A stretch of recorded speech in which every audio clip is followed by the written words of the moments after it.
आज मैं आप सभी को एक बुरी घटना के बारे में बताने जा रहा हूँ। एक रात मैं अपने गांव से मेरे मित्र विक्रम के साथ अंधेरी रात में जंगल के रास्तों से बस स्टैंड की ओर जा रहा था।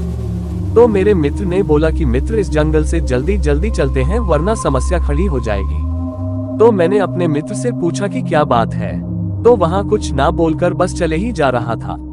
मैंने उसे दूसरी बार पूछा तो उसने इस जंगल के बारे में बताया कि लगभग 4-5 साल पहले की बात है।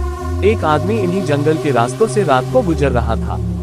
जंगल में पेशाब करने के लिए एक पेड़ के नीचे रुक गया। उसके बाद वह जैसे थोड़ा आगे गया तो उसे किसी बच्चे की रोने की आवाज सुनाई दी। तो उसने सोचा कि कोई औरत अपने बच्चे को लेकर यहाँ के रास्तों से जा रही होगी। लेकिन तभी उसे याद आया कि यह जंगल तो राजवीर काका है, जो 5 साल पहले यहाँ पर फांसी लगाकर मर गए थे।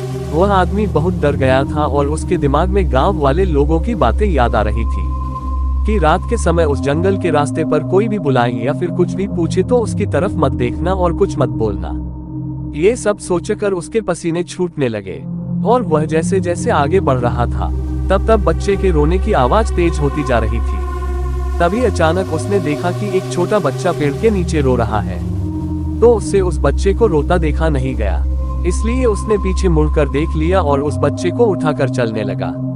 तभी थोड़ी देर बाद उस बच्चे का वजन बढ़ने लगा। तब उसने देखा कि अचानक इस बच्चे के हाथ पांव यहाँ तक कि उसका शरीर बड़ा हो रहा है। तभी उसने उस बच्चे को जमीन पर गिरा दिया। जैसे ही वह बच्चा गोद से जमीन पर गिरा तो बच्चा बड़े आदमी की तरह जोर जोर से हंसकर बोल रहा था कि तू आज तो बच गया, अगर मेरे पैर जमीन को छू जाते तो तेरी मौत मेरे हाथों से निश्चित थी।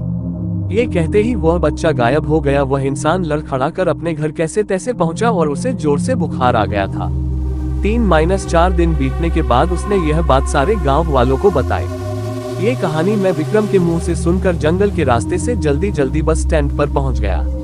उसके बाद से मैं उस जंगल के रास्ते से आना जाना बंद कर दिया, क्योंकि मुझे विक्रम की बात सुनकर बहुत डर लगने लग गया था।